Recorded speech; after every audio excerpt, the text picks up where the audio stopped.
খেলা হবে। মনে আছে স্লোগানটা? 2021 সালে বাংলার আকাশে বাতাসে একটাই শব্দ গুমরে মরেছিল। প্রতিশ্রুতি দেওয়া হয়েছিল, বাংলা হবে শ্রেষ্ঠ, বাংলা দেখবে নতুন ভোর। কিন্তু আজ ক্যালেন্ডারের পাতা উল্টে গেছে, 5 বছর পূর্ণ হওয়ার পথে। বুকে হাত দিয়ে বলুন তো, খেলাটা আসলে কার সাথে হলো? উন্নয়নের সাথে, নাকি আপনার আর আমার বিশ্বাসের সাথে? আজকের ভিডিওতে আমরা পোস্টমর্টেম করব সেই সব প্রতিশ্রুতির যা দিয়ে 2021 সালে আপনাদের ভোট পকেটে ভরা হয়েছিল। সত্যটা তেতো, কিন্তু আজ সেটা জানতেই হবে। 2021-এর ইশতেহারে বলা হয়েছিল প্রতি বছর 5 লক্ষ কর্মসংস্থান হবে, 5 বছরে 25 লাখ চাকরি। কোথায় সেই চাকরি? শিল্প তো দূরবীন দিয়েও দেখা যাচ্ছে না, কিন্তু চপ শিল্প আর ঘুগনি শিল্পের দারুণ বিকাশ ঘটেছে। বাংলার মেধাবী ছাত্রছাত্রীরা আজ রাস্তায়। স্কুল সার্ভিস কমিশন থেকে টেট, দুর্নীতির দুর্গন্ধ কি আপনার নাকে যাচ্ছে না? যোগ্য প্রার্থীরা যখন রোদে পুড়ে বৃষ্টিতে ভিজে হকের চাকরির জন্য চিৎকার করে, তখন তাদের কপালে জোটে পুলিশের লাঠি আর জেল। আজ বাংলার যুব সমাজ ভিন রাজ্যে শ্রমিকের কাজ করতে বাধ্য হচ্ছে। কেন? কারণ এখানে সিন্ডিকেট আর কাটমানি ছাড়া গাছের পাতাটাও নড়ে না। এটাই কি ছিল সেই স্বপ্নের বাংলা? নাকি উন্নয়ন মানে শুধুই নেতাদের অট্টালিকা আর বান্ধবীদের ফ্ল্যাট থেকে কোটি কোটি টাকা উদ্ধার? চাকরি তো খেলোই, এবার আসি পেটের ভাতে।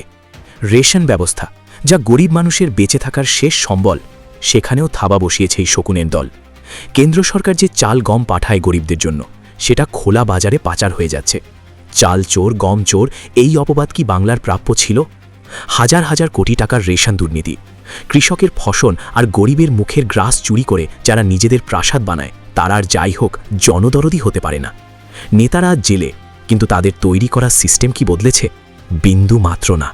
এরা গরিবের বন্ধু সাজার নাটক করে আর তলে তলে গরিবকেই ভিখারি বানিয়ে রাখে। আপনাকে 5টা 10টা প্রকল্পের নাম শুনিয়ে ভুলিয়ে রাখা হচ্ছে, কিন্তু প্রশ্ন করুন, যে টাকা চুরি হলো সেই টাকা যদি উন্নয়নের কাজে লাগত, তবে কি আপনাকে আজ 1500 টাকার জন্য লাইনে দাঁড়াতে হতো?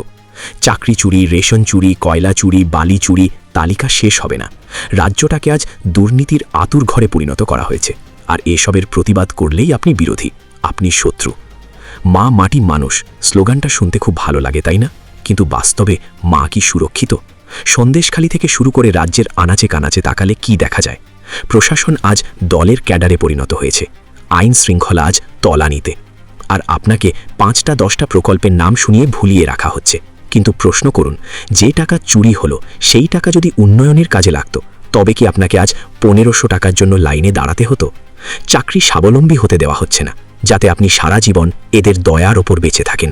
বন্ধু, ঘুম ভাঙার সময় হয়েছে। যারা আপনার সন্তানের শিক্ষার অধিকার কেড়ে নেয়, যারা গরিবের চাল চুরি করে, তাদের হাতে কি আগামী 5 বছর নিরাপদ? শুধুই কি লক্ষ্মীর ভাণ্ডার আর উৎসব দিয়ে পেট ভরবে, নাকি একটা স্বচ্ছ, দুর্নীতিমুক্ত এবং শিল্পবান্ধব সরকার দরকার, যেখানে চোরদের জায়গা হবে জেলে আর যোগ্যদের জায়গা হবে সম্মানের আসনে? সারা দেশ যখন এগিয়ে যাচ্ছে, আমরা তখন চুরির দায়ে পিছিয়ে পড়ছি। বিচার আপনার হাতে। এই অরাজকতার অবসান ঘটাতে, এই দুর্নীতির শিকড় উপড়ে ফেলতে এবার অন্তত সঠিক বোতামটা টিপুন। মনে রাখবেন, চোর তাড়ানো আর দেশ গড়া দুটোই আপনার পবিত্র দায়িত্ব। ভিডিওটিতে লাইক, কমেন্ট এবং চ্যানেলটা সাবস্ক্রাইব করুন। এতটাই শেয়ার করুন যেন নবান্নের দেওয়াল পর্যন্ত এই আওয়াজ পৌঁছায়। জয় হিন্দ।